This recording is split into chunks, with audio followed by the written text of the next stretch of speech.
All right, so DeepSeek R1 just came out, and it looks like it has pretty much entirely caught up to OpenAI's O1 at least. So, kind of one of the mantras that we've been saying out on the internet is there is no moat. So, what do I mean when I say there is no moat, and what does that mean for us? So, no moat in artificial intelligence basically means that there is no barrier of entry, or there is very little barrier of entry. So, for instance, intellectual property or IP law doesn't really seem to be slowing any other companies down.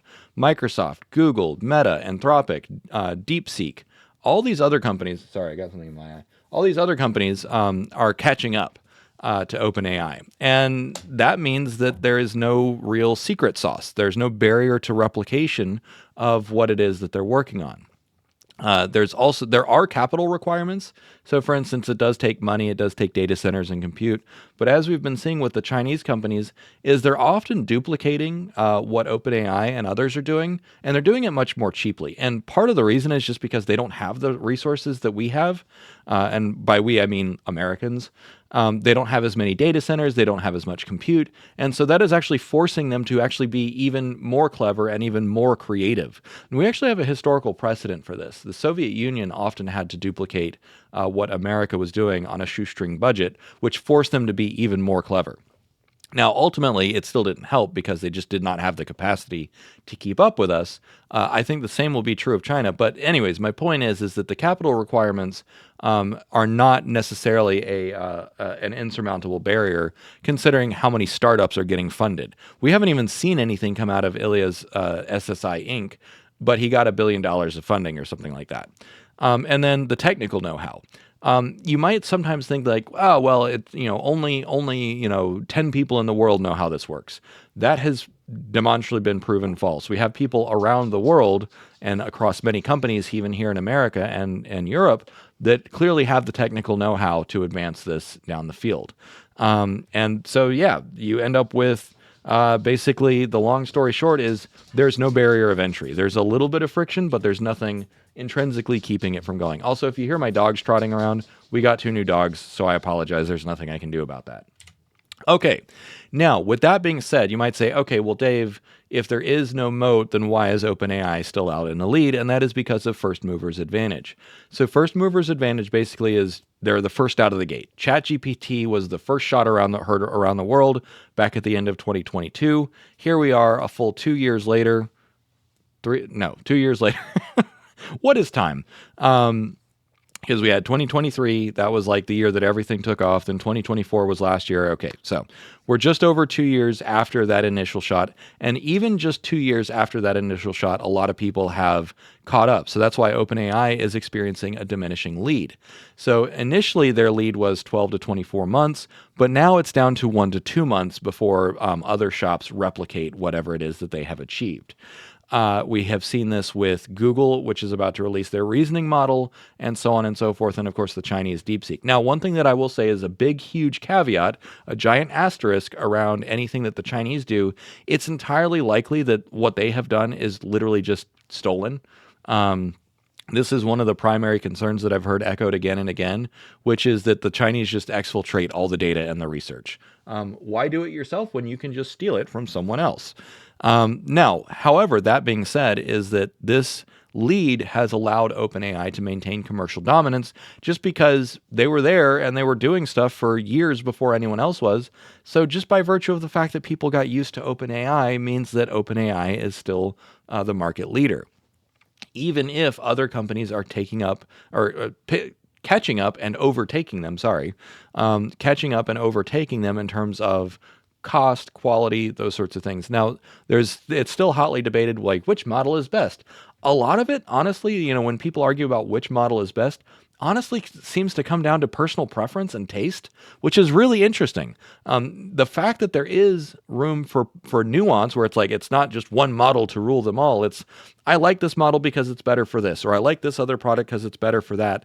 That actually shows a huge amount of market opportunity for diversification, which is great. It's just like there's not just one car. Like you can have a car, you can have a hatchback, you can have a pickup truck, you can have a van, right? There's all kinds of form factors that are ideal, which means that there's plenty of room for market diversification. Also, I apologize. It's really dry.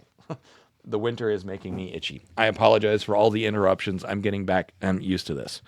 Anyways, so the existing user base of OpenAI means that there's lots of people that are just going to keep using it just because it's what they're used to. They say, this is what I got used to. This is what I grew up with. I'm going to keep using this. So the market dynamics, though, mean that even though OpenAI has first mover advantage, it's not going to last forever. Now, the other thing is open source and market competition. So one of the longer term impacts of the fact that there is no barrier of entry means that, you might be able to use models completely fungibly. And so a fungible model means that you can use them interchangeably. You can use an open source model. You can use Llama. You can use DeepSeek. You can use Claude. You can use OpenAI. From a business perspective, you don't care. You just want it to work. If it's completely free and open source, great. If you have to pay another service provider, great. You really don't care. So in the long run, this is really, really, really bad for OpenAI. And the reason is because they're what I call a one-trick pony.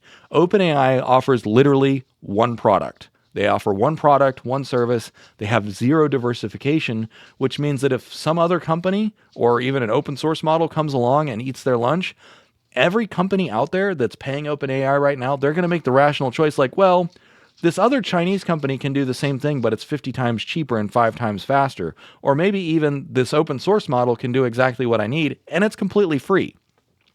Now, what I will say is that OpenAI still has that first mover's advantage, but that's literally their only moat, is the cadence at which they have released. That's their only moat. So then you end up with this process of what's called market democratization, which means that there is no possibility for monopoly. The data is out there. The data is basically free. The research is basically free, which means the water's warm, come on in. Anyone can join this. And that means that, again, no moat. This is really, really good. So there's two reasons that this is good for everyone. So number one is price dynamics. Hey, dogs. Number one is price dynamics. Competition drives down price. This is basically going to be like trying to do price control on nuts and bolts. And I mean like the literal like metal things, because literally anyone can make nuts and bolts. You just need the right equipment. Likewise, already today, anyone can host models. You just need the right equipment. It's not a big deal. It's going to be commoditized very, very soon, and it's just going to be ubiquitous. It's going to be everywhere. This is good for consumers because it means that prices will be down and access will be ubiquitous. And also, if someone tries to jack up the price, guess what? You're just going to go to someone else because you just swap out models. You just say, you know what? You're too expensive. I'm going to go over here. So it's a very, very cutthroat market, which is good for us. And it's also good for innovation because that means in order to differentiate your product on the market, you need to do something better. You either need to be cheaper, you need to be faster, or you need to be smarter. And ideally you're all three of those. But if you're not at least one or two of those, why is anyone going to use your product? Right? Like it's just that simple. Now, what I want to talk about, because I always do this, is I want to tie this back to historical examples, because while history doesn't exactly copy itself, it always rhymes. So first and foremost, I compare this to three previous technologies. The printing press, radio, and internet. In all three of these cases, the printing press, once Johannes Gutenberg invented it, it started spreading very quickly. Within a decade, it had jumped borders, and within 100 years, it was literally all over Europe and America and starting to spread other places. Now, what's really interesting is the printing press was actually banned in places like the Ottoman Empire for 3 centuries. There's a reason that the Ottoman Empire no longer exists. Put it that way. So the lesson there is that any nation or company that resists these technologies will cease to exist eventually, because eventually you get so far behind that it's like the inverse of the first mover's advantage. It's like if you get too far behind on this, you lose. And when I say you lose forever. You cease to exist. So that was the printing press. Radio, again, once the radio was figured out, it was too democratic. You can't put the genie back in the bottle there. And likewise, the internet itself is literally designed to be used by everyone. And so the printing press, the historical impacts of the printing press are very difficult to overstate, because everything from the Enlightenment, which led to democracy, and the fall of the hegemony of the church, all of that can be traced back to the printing press. because, and the reason that is because it dramatically raised literacy rates and it dramatically democratized the marketplace of ideas. The internet has taken that to its maximal conclusion, where everyone can share every idea, which includes, flat earthers and anti-vaxxers and QAnon and all that fun stuff. Everyone has an opinion and everyone can share their opinion, and whatever opinions most resonate with you, you can adopt those opinions, whether or not they are supported by empirical evidence. So we have reached maximal democracy of information with the internet. So that, and the radio also helped with that, because radio is instant broadcast and long distance communication. So the reason that I cluster these three together is because they are fundamentally information technologies. The printing press was the first form of really mass-produced information technology, followed by radio, which led to newspapers, then radio, and then internet. So these are basically three generations. And now we have the fourth generation information technology, which is you can compress literally all human knowledge into a single model. And it's not, hey, be nice. Sorry. We just had the dogs, we've had them for a week, and so they're still getting used to each other. They're very sweet, but sometimes they have miscommunications. Go on, be nice. Anyways, so the fourth generation of information technology is artificial intelligence, which it's not just a repository of knowledge and facts. It is also a cognitive engine. It is also a problem solver. So it's really difficult to oversell the magnitude of this new technology, because it's not just the book. It's the book that is interactive. And that's a really oversimplified way of characterizing artificial intelligence. But anyways. All right. Now, taking a bigger step back, what are the global impacts of this democratic access to artificial intelligence? Number one is that every nation will have access. When you look at the fact that you can start running some of these models on MacBooks, even the poorest nations on the planet can afford a MacBook, which means that literally every nation on the planet can afford to run artificial intelligence.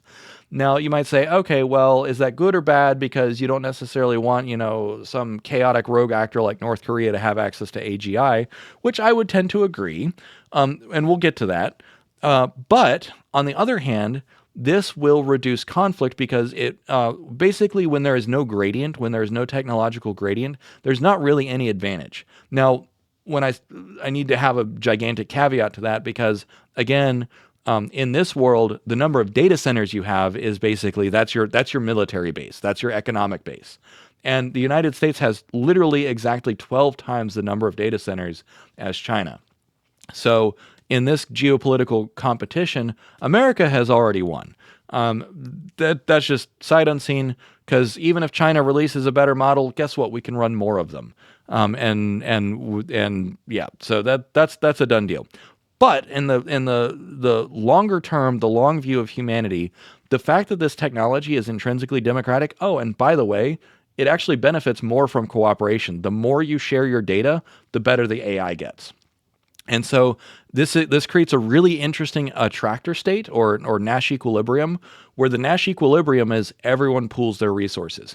It's like, I'm not going to say socialist, but it's very, very it's very collectivist in terms of what this technology affords us, because the more data it has, the smarter it gets. The more you share computational resources, the smarter it gets. Now, that's not saying that the maximally thing is just everything should be open source and free forever, because there is still some competition.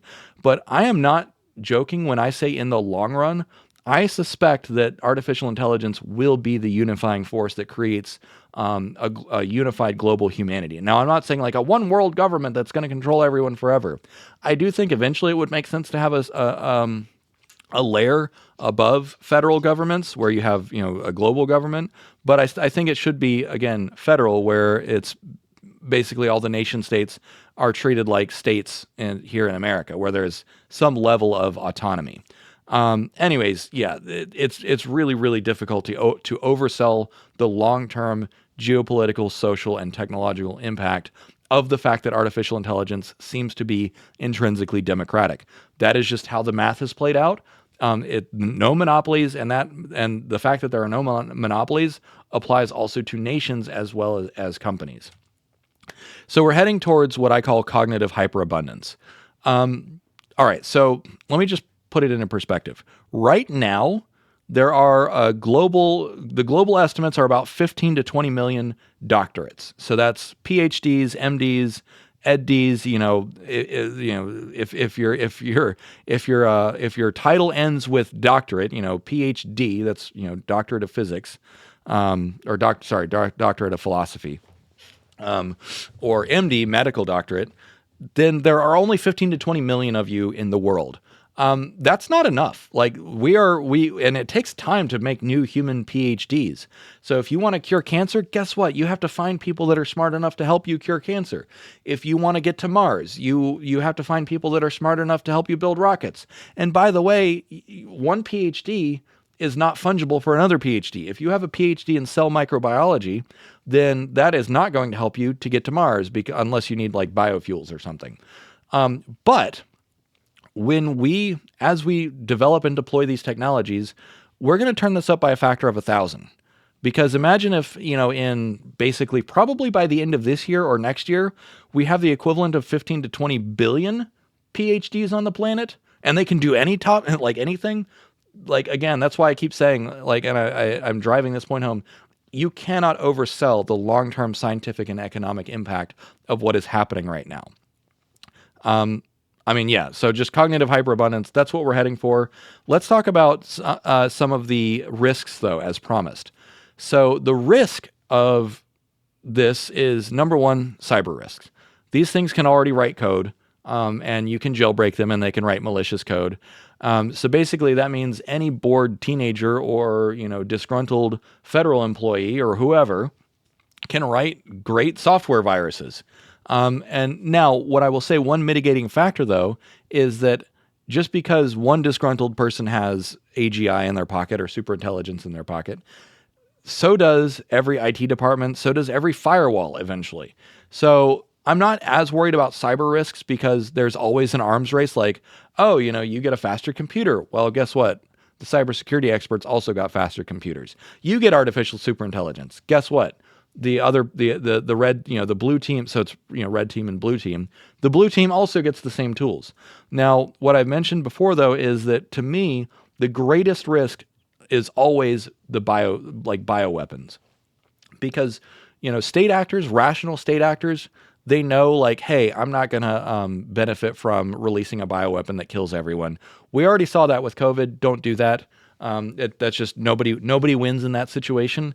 That's a lose-lose. So that's basically the same game theory as mutually assured destruction. So nobody launches the first nuke because if you launch a nuke, everyone loses. It's kind of like, someone just if you get angry and you just throw the Monopoly board, everyone loses. Likewise, rational state actors are probably, after the COVID pandemic, probably not going to release bioweapons. That doesn't mean that an irrational actor like a terrorist organization or a rogue state like North Korea won't just say, ha ha ha, if I can't win, nobody wins. Like a Littlefinger from Game of Thrones, like chaos is a ladder, right? Psychopaths think like that. So there might be some psychopath out there that says, you know what, I'm going to use this technology to make a bioweapon just because I think it'll be funny, right? Some people think like that. So those are the biggest risks in my view. Now, some people will say, well, what about, upsetting the jobs and blah, blah, blah, blah. Look, if we have cognitive hyperabundance, your needs are going to get met. That's, long story short, you're not going to starve. You're not going to go homeless. We will figure that out. I have that much faith in humanity. Now, everyone's role in AI advancement. By this point, you might be saying, well, okay, there's nothing I can do. You don't have to do anything, right?